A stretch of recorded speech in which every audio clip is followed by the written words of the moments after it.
हाँ जी, very good afternoon to all of you बच्चा पार्टी। बच्चा हमारे पास मैथमेटिकल टूल्स का डे 3 में हम चल रहे हैं, थर्ड डे में, जहां पे इंटीग्रेशन के कुछ एक रूल्स मैं आपको बताने वाला हूँ। ठीक है, इंटीग्रेशन के कुछ रूल्स हैं। यहाँ एक वर्ड मैंने लिखा है, दैट वर्ड इज समेशन। और ये समेशन होता है डिस्क्रीट वैल्यूज का। जैसे कि आपको छोटी छोटी वैल्यू दे रखी है dx, और ये 10 टाइम्स आपको जोड़ना है dx तो आप क्या ले लेते हैं, समेशन ले लेते हैं उसका। Summation i is equal to 1 to n, यानी कि 1 से लेकर n तक। n कितना है, 10 है, तो dx मतलब 10 टाइम्स आप इसको क्या कर लेंगे, ऐड कर लेंगे, ऐड कर लेंगे। लेकिन अगर आप इंटीग्रेशन का यूज करते हैं, ये इंटीग्रेशन का सिंबल मैंने बनाया हुआ है यहाँ पे। इंटीग्रेशन का मतलब है समेशन ऑफ कंटिन्यूअस फंक्शन। जो कंटिन्यूअस है आपका 1 से लेकर, मान लीजिए आप इंफिनिटी तक, 1 से लेकर 50 तक, मतलब उसकी लिमिट्स गिवन है हमें। मतलब हमें समेशन वर्ड तब यूज करना है जब इनिशियल लिमिट भी पता है और हमारी फाइनल लिमिट भी हमें पता है। फाइनल लिमिट भी हमें पता है। इंटीग्रेशन का एक जनरल रूल आपने कल मेरे साथ सीखा था। वो जनरल रूल क्या कहता है कि अगर मुझे इंटीग्रेशन करनी पड़े x raise to power n और dx की, तो मैं इसकी इंटीग्रेशन कैसे करूंगा कि मैं इसकी पावर को एक इंक्रीज कर दूंगा, यानी कि n की जगह कर दूंगा मैं n+1। जितना इंक्रीज किया है मैंने, मैं उसे नीचे लिख दूंगा n+1, और प्लस कोई ना कोई कांस्टेंट भी आएगा, कोई ना कोई कांस्टेंट भी आएगा, जिसे आपको आपकी फिजिक्स में बहुत ही ज्यादा मेंशन नहीं करना पड़ेगा। बहुत ही ज्यादा आप मेंशन उसको नहीं करके चलेंगे बच्चा। ठीक है, यानी कि आपको मेंशन करना होगा कब, जब आप बिल्कुल कंप्लीट मैथमेटिक्स के अंडर में जाके काम कर रहे हो, उस सिचुएशन में आपकी जो फिजिक्स है उसमें आपको मेंशन करने की जरूरत नहीं है कि कांस्टेंट भी है। ठीक है ना जी। अच्छा, अब इसी पे बेस एक रूल बताता हूं मैं। जैसे कि मान लो आपको दे दिया x की पावर 2 और dx, तो आप क्या करोगे, ये रूल के अकॉर्डिंग क्या करोगे आप, 2+1 करोगे और डिवाइड बाय 2+1, प्लस कोई कांस्टेंट, उसको मैं भूल रहा हूं एक बार। ठीक है, इस कांस्टेंट की वैल्यू को 0 रख लेता हूं, तो मेरा आंसर आता है x की 3 डिवाइड बाय 3। इस कांस्टेंट को मैं कंसीडर कर रहा हूं 0 के बराबर। ठीक है ना, 0 के बराबर मैं कंसीडर कर रहा हूं, तो मेरा जो आंसर बना वो बन गया x की 3 डिवाइड बाय 3। एक बात याद रखिए बच्चा पार्टी, कि इंटीग्रेशन और डिफरेंशिएशन एक दूसरे को कैंसिल कर देते हैं। जैसे कि इंटीग्रेशन ऑफ dx, तो d और इंटीग्रेशन एक दूसरे को कैंसिल कर देंगे, आंसर आ जाएगा x। इंटीग्रेशन ऑफ dy, तो ये आपके पास आ जाएगा y। इंटीग्रेशन ऑफ dz, तो ये आपके पास आ जाएगा केवल z के। ठीक है, अब एक बात आप याद रखिए कि अगर हमारे पास मान लीजिए कि जैसे हम डिफरेंशिएशन के रूल्स करते थे, वैसे ही कुछ फंडा यहाँ पे भी हमें अप्लाई करने होते हैं। मान लीजिए कि आपके पास है u प्लस v और इंटू dx। ठीक है, इसका इंटीग्रेशन क्या होगा, इंटीग्रेशन ऑफ u का अलग इंटीग्रेशन कर दो और v का अलग इंटीग्रेशन कर दो। हाँ, u and v should be the function of x। ये फंक्शन होने चाहिए किसका, x का फंक्शन होना चाहिए। मान लीजिए अब भाई आपके पास कोई कांस्टेंट है, कांस्टेंट c, और इंटू u और इंटू dx, तो आपका जो कांस्टेंट है वो बाहर आ जाएगा, इंटीग्रेशन u dx, जहां पे c जो है वो क्या है बेटा, कांस्टेंट है। c जो है वो क्या है बच्चा, कांस्टेंट है। तो ये चीज आपको याद रखनी है, बिल्कुल सोच के रखना है इस कॉन्सेप्ट को। अच्छा, कुछ जगह पे आपको ऐसे भी दिया जाएगा, जैसे कि c इंटू एक्स की power n, c into x की पावर n और इंटू dx। तो आप कैसे करेंगे, c x की पावर n और dx, तो ये हो जाएगा आपका c x की पावर n में एक ऐड कर दीजिए n+1 डिवाइड बाय n+1। हाँ जी पुनीत जी बोलिए। सर अगर हम सिर्फ dx का इंटीग्रेशन करें तो x आ जाएगा। हाँ जी, हाँ जी, dx का इंटीग्रेशन x आ जाएगा। मैंने आपको ये बताया कि डेरिवेटिव और इंटीग्रेशन एक दूसरे को कैंसिल कर देंगे, बाकी बचेगा केवल और केवल क्या, x। ठीक है जी। सर तो जो हम वो करते हैं, हैं, जैसे हमने u dx किया, जी जी, सर उसमें नहीं dx का x बनेगा फिर? कहाँ पे बेटा? यहाँ पे dx है, ये कह रहे हो आप? हाँ जी, यस सर। नहीं बच्चे, ये देखो, ये आपकी क्वांटिटी जो है इसमें u और v ऐसे फंक्शन हैं, कैसे हैं, जो x से बिलोंग करते हैं। तो अब आपके पास u dx बन गया, ठीक है। अब क्वांटिटी कुछ अलग है, केवल dx नहीं है और u कांस्टेंट नहीं है बच्चा। हाँ, अगर आपके पास कोई कांस्टेंट c आ जाए और इनटू dx आ जाए तो देन इट्स ओके, c बाहर ले लो, आप dx कर दो तो ठीक है, आपके पास c इंटू एक्स आ जाएगा, कोई बात नहीं है। लेकिन अगर एक ऐसी फिजिकल क्वांटिटी हो जो x का ही फंक्शन है, ठीक है, तो उस सिचुएशन में आपके रूल्स जो रहेंगे वो अलग रहेंगे, ठीक है ना बेटा? आप मेरी बात समझ गए बच्चे? ठीक है बेटा? Yes sir. हाँ जी, हाँ जी। अब देखो आगे हम और बढ़ते हैं। जैसे मान लीजिए x की पावर -1 है और इंटू dx, तो ये x की पावर -1 का क्या मतलब है बेटा? ये है आपके पास dx डिवाइड बाय x की पावर +1 हो जाएगी, नीचे जाएगा।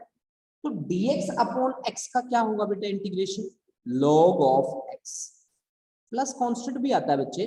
मैं कांस्टेंट को नेग्लेक्ट कर रहा हूं क्योंकि आपकी फिजिक्स में लगभग जो कांस्टेंट है वो 0 के इक्वल रखे गए, लगभग वो 0 के इक्वल रखे गए, ठीक है। लेकिन आप इसको मेंशन करते चलिए। e की पावर x का चाहे आप इंटीग्रेशन ले लो, चाहे आप डिफरेंशिएशन ले लो, e की पावर x का x ही रहेगा और प्लस कोई कांस्टेंट, प्लस c का मतलब है कांस्टेंट, ठीक है।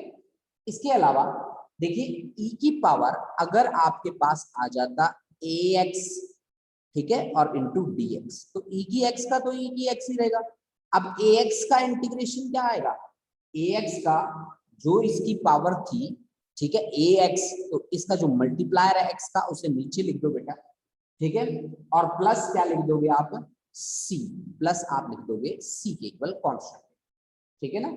इसी तरह से अगर आपके पास इंटीग्रेशन में हो a की पावर x और आगे हो dx, a की पावर x और dx, तो ये रहेगा आपके पास a की power x divide by log of a, log of a, ठीक है ना, log ऑफ a, और प्लस आपके पास आ जाएगा कोई ना कोई कांस्टेंट। तो ये रूल है बच्चा।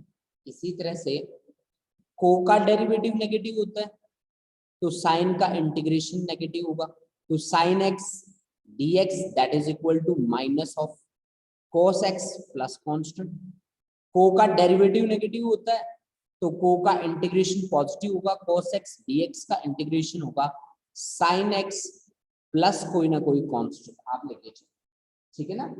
इसके अलावा अगर आपके पास sin nx आ जाए, जैसे कि इंटीग्रेशन में आ जाए sin ऑफ nx और dx, तो sin nx का रहेगा minus of cos nx, x का जो मल्टीप्लायर है वो नीचे चला जाएगा, प्लस कोई ना कोई कांस्टेंट। इसी तरह से आप देखिए, इसी तरह से इंटीग्रेशन cos nx dx होता है हमारे पास, तो इसका क्या होता? sin nx divide by n और प्लस c। देखो बच्चा, जितनी भी बातें मैं यहाँ पे आपको बता रहा हूँ, these are the basic rules of integration. मैं आपको जो बातें बता रहा हूँ वो रूल्स बता रहा हूँ इंटीग्रेशन के, जिनको आपको डिफरेंट डिफरेंट सिचुएशन में अप्लाई करना पड़ेगा, ठीक है। आप डिफरेंट डिफरेंट सिचुएशंस में इन रूल्स को अप्लाई करेंगे, या यूं कहिए कि आप इनकी हेल्प लेके काम करेंगे पूरी फिजिक्स में, ठीक है जी। चलो जी, अब देखो नेक्स्ट मैं आपके लिए लेके आया हूं सीकेंट स्क्वायर एक्स का integration. Secant square x integration secant square x और dx, इसका जो इंटीग्रेशन होगा सीकेंट स्क्वायर एक्स का, वो होगा बेटा टेंजेंट एक्स प्लस कांस्टेंट तो आएगा ही आएगा, ठीक है। सीकेंट स्क्वायर एक्स का होगा टेंजेंट एक्स। नेक्स्ट देखिए cosec square x integration cosecant square x और into dx। Cosec square x का होगा minus of cot x plus constant c, ठीक है। इसी तरह से इंटीग्रेशन आप देख रहे हैं, ये डिफरेंशिएशन का उल्टा है बेटा, secant x into ten x और इंटू dx वो किसके इक्वल होगा, सीकेंट एक्स के इक्वल होगा, प्लस कोई कांस्टेंट जरूर आएगा। यहाँ पे 100% श्योर है कि कोई कांस्टेंट तो आएगा ही आएगा। ठीक है, अब देखो नेक्स्ट वाला इंटीग्रेशन, सीकेंट के बाद हमने किया cosec into cot x, cosec x into cot x और इंटू dx, इसके लिए रहेगा minus of cosecant x plus constant c के बराबर। ठीक है, तो ये आपका इंटीग्रेशन रहेगा। ठीक है, इसी तरह से कुछ रूल्स हैं जो मैं आपको करवा रहा हूं। देखिए बच्चा, इसका एक स्क्रीनशॉट ले लीजिए, अगर आप स्क्रीनशॉट ले सकते हैं तो फटाफट से, फिर मैं आपको कुछ जनरल रूल्स और भी बताऊंगा इसके। देखिए जी, यहाँ पे मेरे पास 2 और 3 जनरल रूल्स और हैं जो आपको समझने थोड़े जरूरी हैं बच्चा। देखिए इनिशियली आप ये बात सोचें कि हाँ जी मेरे को याद नहीं रहेंगे या मैं याद कैसे करूंगा, ऐसी बातें आपको बिल्कुल नहीं सोचनी। ये रूल्स वैसे वैसे याद होते जाएंगे जैसे जैसे आप इनको अप्लाई करेंगे। ठीक है ना, आप आज ही ये बात सोचें कि यार ये रूल्स तो मेरे को याद ही नहीं होंगे, ऐसा कुछ नहीं है बेटा। अभी एकदम से प्रिपेयर नहीं होंगे आपके ये रूल्स तब प्रिपेयर होंगे जब आप इनको अप्लाई करेंगे। ax प्लस बी, ठीक है, और इनटू dx, इसका क्या रहेगा आपके पास, आप हमेशा याद रखिए log of ax plus b और प्लस कांस्टेंट आ जाएगा c। इसी तरह से integration ax plus b raise to power n और इंटू dx, वो आपके पास किसके इक्वल रहेगा, ax प्लस बी की पावर n की जगह n plus 1 divide by x का मल्टीप्लायर है a इंटू n प्लस 1 और प्लस कोई ना कोई कांस्टेंट c। ठीक है ना, प्लस आपका कोई ना कोई कांस्टेंट आ जाएगा। तो ये है आपके पास कॉन्सेप्ट इंटीग्रेशन का, जिसके कुछ रूल्स हमने यहाँ पे देखे हैं, समझे। ठीक है ना, अब एक मेरे पास आता है कि अगर मेरे पास यूवी इंटीग्रेशन है, इंटीग्रेशन बाय पार्ट्स बोलते हैं हम उसको। मेरा एक रूल मैं आपको बताने वाला हूँ, ये बहुत ही अच्छा कॉन्सेप्ट मैं आपको बताऊंगा। Integration by parts, integration by parts,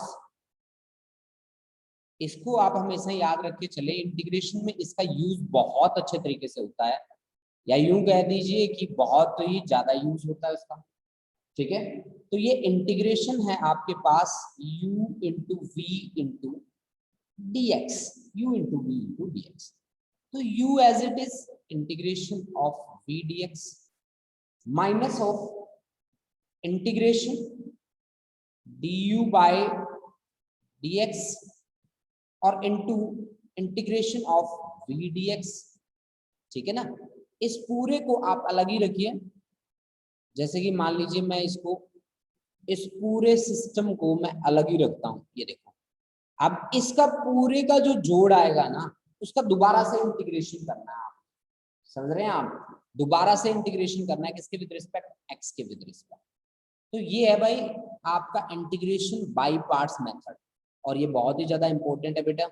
ये मान के चलिए आप इसको बहुत ही अच्छे तरीके से प्रिपेयर कर लीजिए, जो मैंने आपको बताया यहाँ पे u v into d x, इसको बाई पार्ट्स वाले कॉन्सेप्ट को बहुत ही अच्छा प्रिपेयर करना है आपने, क्योंकि ये आगे आपको बहुत काम भी आएगा। ठीक है, अब देखो भाई, अब हमारे पास कुछ बातें आती हैं, जैसे कि कुछ इक्वेशंस बन के आती हैं। उन इक्वेशन को देख के हमें पहचानना होता है कि स्ट्रेट लाइन की इक्वेशन है, कि इक्वेशन सर्कल की है, कि पैराबोला की है, कि इलिप्स की है। ये चीजें हमें देखनी, इनका आप एक स्क्रीनशॉट ले लीजिए फटाफट से। ठीक है, जैसे ही आप स्क्रीनशॉट लेंगे वैसे ही मैं आगे बढ़ जाऊंगा बेटा। ठीक है,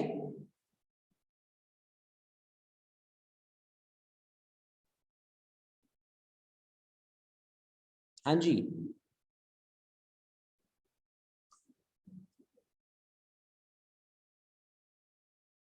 यस सर। देखो जी,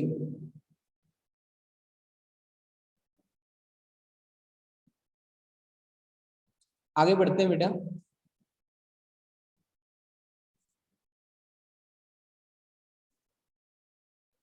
देखिए मेरे पास नेक्स्ट जो आर्टिकल है वो आर्टिकल क्या है, मुझे इक्वेशंस को देखना है और देख के मुझे पहचानना है कि इक्वेशन किसकी है। जैसे कि मान लो आपको एक इक्वेशन दे रखी है y is equal to mx plus c, m कुछ भी हो सकता है, c आपका कांस्टेंट है, ठीक है, m भी कांस्टेंट है, m और c आपके कांस्टेंट है, y और x आपको पता ही है ये वेरिएबल है, ठीक है। तो इस तरह की जो इक्वेशन होती है ना y is equal to mx plus c, इस तरह की इक्वेशन होती है स्ट्रेट लाइन की, this is equation of straight line, ठीक है ना।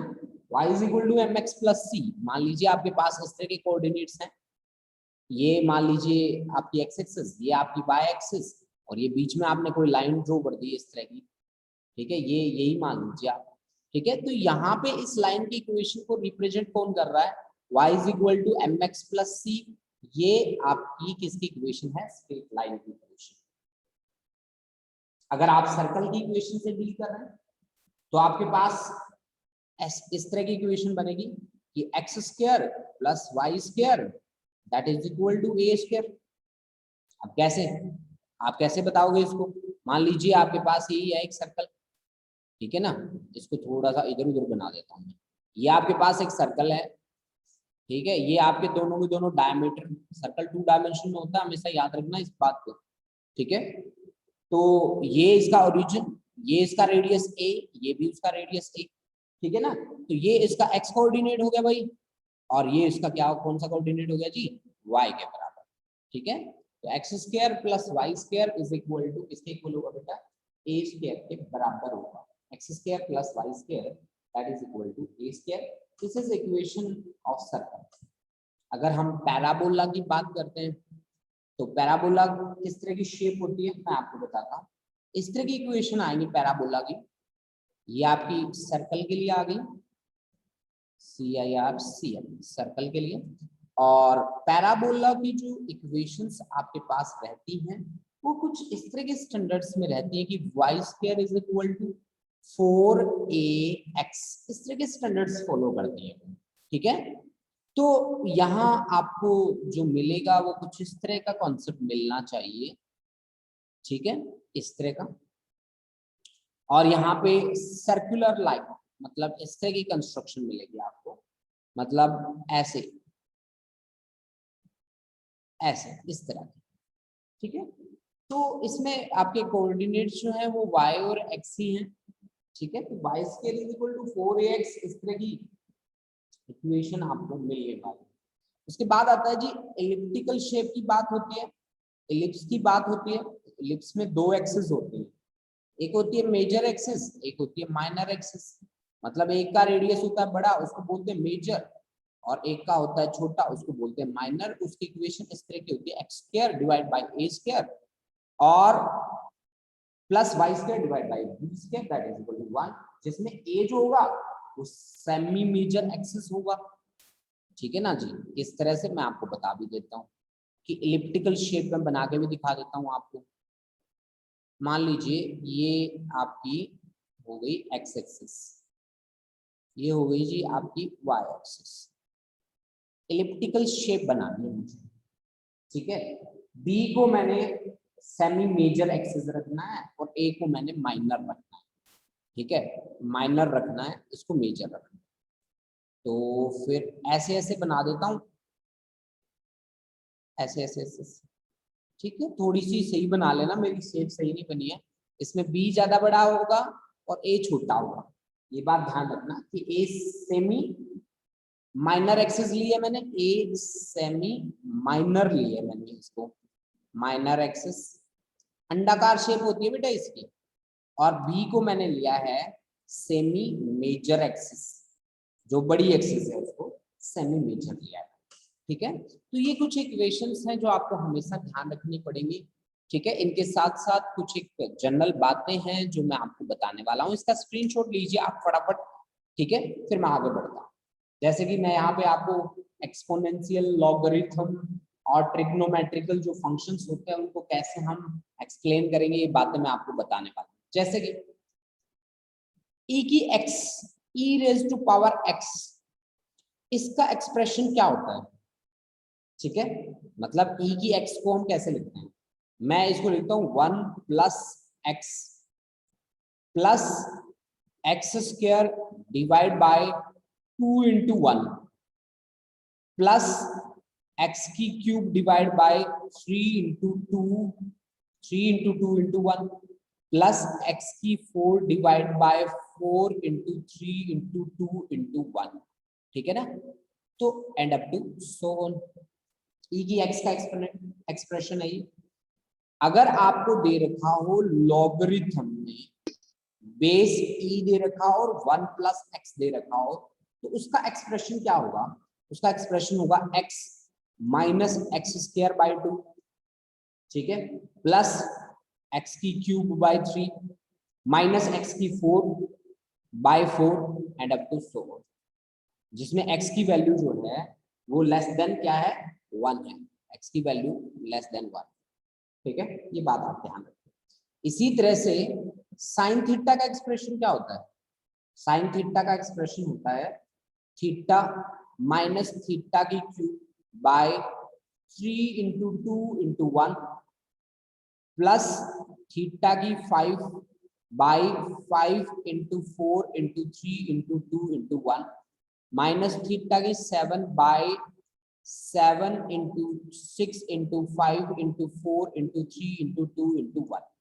देखिए बेटा कि जैसे कि मैं 7 into 6 into 5 into 4 into 3 into 2 into 1 लिख रहा हूँ, तो इसको मैं ऐसे भी लिख सकता था कि 7 का फैक्टोरियल, देखिए इस तरह से एक लाइन ड्रॉ करो इस तरह से और उसके नीचे ये देखो साइन ऐसा कर दो, तो इसका मतलब होता है ये क्या है 7 फैक्टोरियल, फैक्टोरियल 7 फैक्टोरियल, ठीक है। जैसे कि मान लीजिए हमारे पास n फैक्टोरियल है, उसका मतलब क्या है कि n into n minus 1 into n minus 2 into n minus 3 into n minus 4 कब तक चलता जाएगा, जब तक कि ये क्या ना आ जाए 1 ना आ जाए, तब तक ये चलता जाए, ठीक है। मान लीजिए आपको कोई कहते कि आपको 9 का फैक्टोरियल बताना है, कितना होगा, तो 9 का फैक्टोरियल होगा 9 इंटू 8 इंटू 7 6 5 4 3 2 1, इन सभी की प्रोडक्ट, यानी कि मैंने यहाँ पे जो बातें लिखी है ना मैं उनको ऐसे भी लिख सकता हूँ थीटा माइनस थीटा की cube by 3 factorial plus theta की 5 बाय 5 फैक्टोरियल माइनस थीटा की 7 बाय 7 फैक्टोरियल प्लस थीटा की 9 by 9 factorial minus up to 7, तो ये आपके पास क्या आ जाएगा साइन थीटा का एक्सप्रेशन आ जाएगा, ठीक है। इसी तरह से cos थीटा का एक्सप्रेशन क्या रहेगा, cos थीटा का जो एक्सप्रेशन होगा वो 1 से स्टार्ट होगा क्योंकि उसकी मिनिमम वैल्यू 1 होती है, 1 minus theta square by 2 factorial plus theta की 4 by 4 factorial and minus theta की 6 बाय 6 फैक्टोरियल प्लस थीटा की 8 by 8 factorial and minus up to so on, तो ये उसका कॉस का एक्सप्रेशन आपको मिलेगा, ठीक है। तो ये सारी की सारी चीजें आपने प्रिपेयर करनी है, थोड़ा सा दिमाग में रखनी है, ऐसा नहीं है कि इनके रट्टाफिकेशन पे जाओगे आप, ठीक है, और इनके रख रख के रट्टे मारोगे और तभी आपको कामयाबी मिलेगी ना, ऐसा कुछ नहीं है बच्चा पार्टी, ठीक है। आपको ये चीजें थोड़े बेसिक फंडास के लिए क्लियर करनी है, ऐसा नहीं है कि आपको इनके रट्टाफिकेशन पे रहना है, हाँ जी रट्टे मार मार के नहीं,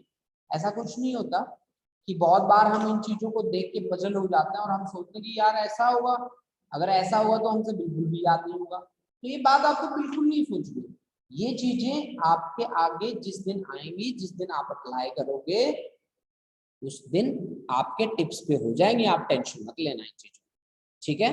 बस मैथमेटिकल टूल के नोट्स प्रिपेयर करके रखो मेरे, जिस दिन यूज हो इनका उसी दिन आप मेरे को वो मैथमेटिकल टूल्स निकाल के बता देना कि ये देखो सर हमारे टूल्स बने पड़े हैं, हम इन टूल्स पे काम करेंगे।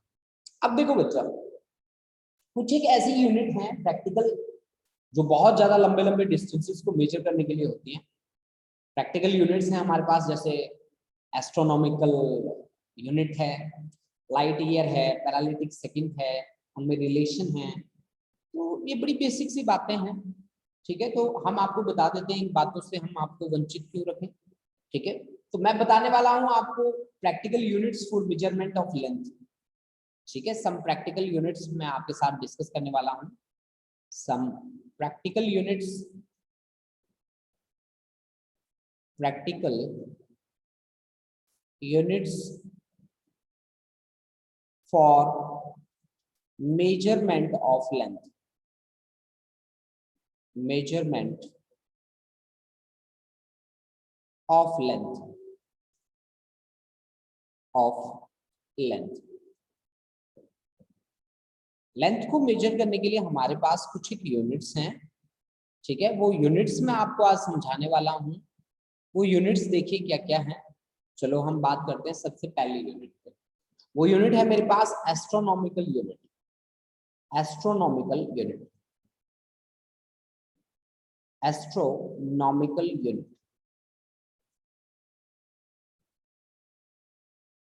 हम लोग उसे एयू से प्रेजेंट करते हैं, एस्ट्रोनॉमिकल यूनिट, ठीक है। एस्ट्रोनॉमिकल यूनिट क्या चीज है, इसकी वैल्यू कितनी है, वो वैल्यू आपको हमेशा याद रखते चलना। एस्ट्रोनॉमिकल यूनिट को हम बोलते हैं average distance of centre of sun from centre of earth. मतलब अगर मान लीजिए मेरे पास ये है अर्थ, ये है यहाँ पे सन, इनके बीच एवरेज जो डिस्टेंस है वो क्या कहलाता है, 1 एस्ट्रोनॉमिकल यूनिट के बराबर कहलाता है। ये मान लीजिए आपके पास सन है, ये आपके पास है अर्थ, तो इनके बीच का जो एवरेज डिस्टेंस है वो क्या कहलाता है, एस्ट्रोनॉमिकल यूनिट कहलाता है। यानी कि आपने क्या लिखा, average distance between centre of earth and centre of sun, ठीक है। तो इसकी वैल्यू जो रहती है हमारे पास 1 एस्ट्रोनॉमिकल यूनिट, जिसकी वैल्यू आपको याद रखनी पड़ेगी बच्चा, 1.5 इंटू 10⁻11 मीटर, 1.5 इंटू 10⁻11 मीटर, जो आपको याद रखनी पड़ेगी बेटा, ठीक है। इसका ज्यादा यूज नहीं होगा, इसलिए आपके आगे बार बार नहीं आएंगे, ठीक है। दूसरी जो यूनिट है हमारे पास वो है लाइट ईयर। दूसरी जो यूनिट है वो है आपके पास light year,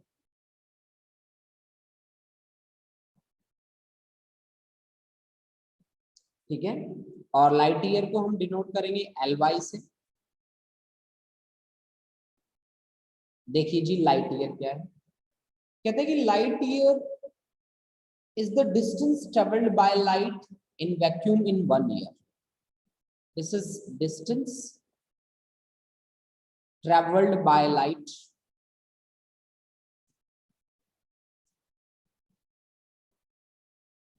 in vacuum in 1 year. In 1 year. अब डिस्टेंस किसके बराबर होता है बेटा, अगर आपको पता हो तो डिस्टेंस होता है स्पीड इनटू टाइम के बराबर। Speed is equal to distance upon time, तो distance is equal to speed into time.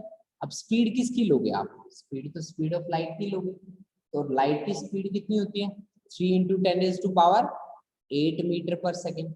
और टाइम कितना है, 365 डेज होते हैं, और 1 डे में 24 आवर होते हैं, और 1 आवर में 60 मिनट होती है, और 1 मिनट में 60 सेकेंड होती है।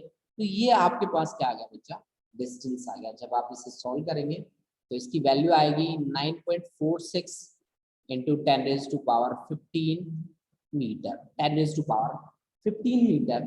ये है आपके पास लाइट ईयर के बराबर। उसके बाद आता है हमारे पास पैरालिटिक सेकंड, कि पैरालिटिक सेकंड क्या चीज होती है, कैसे हम उसको डिफाइन करेंगे और कैसे हम उसके साथ वर्क करेंगे। पारसेक से डिनोट करते हैं हम इसे, पैरालिटिक सेकंड बोलते हैं, पारसेक, ठीक है, पारसेक। ये देखिए पारसेक किसके बराबर, ठीक है। कहते हैं 1 पैरालिटिक सेकंड को हम कैसे डिफाइन करेंगे।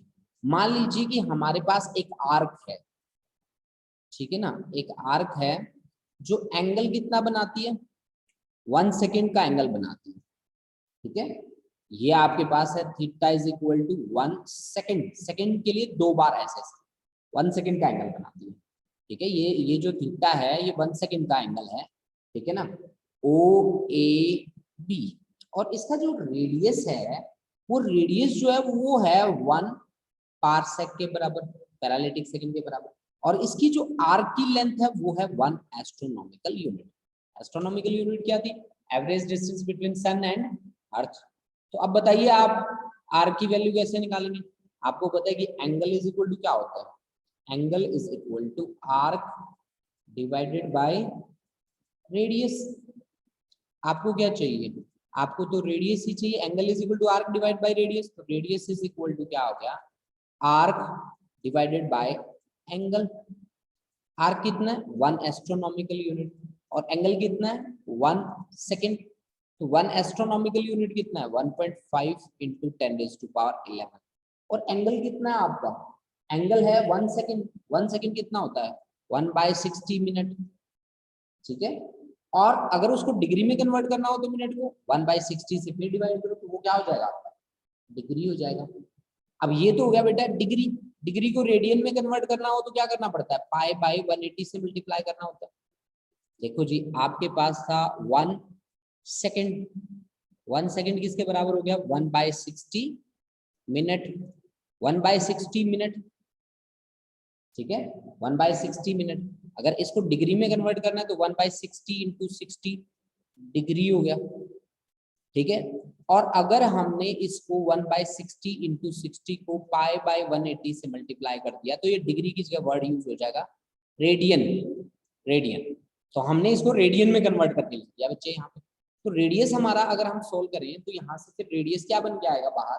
यहाँ से 1 लाइट ईयर की वैल्यू जो आएगी वो वैल्यू आपकी किस तरह से हम प्रेजेंटेशन देंगे उस वैल्यू के लिए? वो वैल्यू बन जाएगी पैरालिटिक सेकंड के लिए 3.1 into 10⁻16 of course metre, 16 metre. तो ये आपके पास आ गया पैरालिटिक सेकंड। तो ये तीनों की तीनों यूनिट्स हैं, astronomical unit, light year and paralytic second, ठीक है। इन तीनों की वैल्यूज मैं अलग से लिख देता हूँ, उसके बाद मैं इनके बीच रिलेशन भी आपको बता देता हूँ क्योंकि ये रिलेशन बड़े ही काम आते हैं, ठीक है जी। चलो इनके बीच रिलेशन भी बता देता हूँ। इनके ऊपर बहुत ही ज्यादा कॉन्सेप्ट तो नहीं बनते, लेकिन हमें इनकी वैल्यूज पता होनी चाहिए कम से कम, ठीक है, क्योंकि जब हम लोग स्टार्टिंग करते हैं इसी कॉन्सेप्ट से तो इस कॉन्सेप्ट के बेसिक जो आर्टिकल्स हैं वो हमें पता होने चाहिए, ठीक है जी। चलो देखो जी, मैंने 3 वैल्यूज निकाली है यहाँ पे। एक वैल्यू निकाली है किसके लिए? एक वैल्यू निकाली है एस्ट्रोनॉमिकल यूनिट के लिए, 1 एस्ट्रोनॉमिकल यूनिट। इसकी वैल्यू मेरे पास बनी है 1.5 इंटू 10⁻11 मीटर। दूसरा जो मेरा बना है वो लाइट ईयर बना है, और लाइट ईयर की जो वैल्यू आई है मेरे पास वो आई है 9.46 इंटू 10⁻15 मीटर। और तीसरी जो मेरी है वो है 1 पारसेक, और पारसेक की जो वैल्यू आती है वो आती है 3.1 इंटू 10⁻16, 3.1 इंटू 10⁻16 मीटर, यानी सबसे ज्यादा वैल्यू जो आई है वो पारसेक की आई, ठीक है। तो अगर हम देखें 1 पारसेक को लाइट ईयर से डिवाइड करें, देखिए जैसे कि 1 parsec divide by 1 light year, तो ये आ गया आपका 3.1 इंटू 10⁻16 डिवाइड बाय 9.46 इंटू 10⁻15, ठीक है ना, 15। तो ये बच जाएगा आपके पास 3.1 9.46 इंटू केवल 10, तो ये आ गया बेटा 31 डिवाइड बाई 9.46, सही है। तो ये आपके पास 3.26 के लगभग आ जाएगा। तो यानी कि 1 parallactic second divide by 1 light year, that comes out to be equal to 3.26, है ना। तो 1 पारसेक किसके बराबर आ गया? 3.26 लाइट ईयर। मतलब ये जनरल सी बात है, अगर हमें इनके बीच में किसी के बीच रिलेशन निकालना है ना तो एक दूसरे को क्या कर देंगे हम लोग? डिवाइड कर देंगे, ठीक है ना भाई। एक दूसरे को क्या कर देंगे? डिवाइड कर देंगे। जैसे कि मान लीजिए आपको 1 लाइट ईयर और एस्ट्रोनॉमिकल यूनिट के बीच निकालना है, तो इन दोनों को डिवाइड कर दो, 1 light year divide by 1 astronomical unit.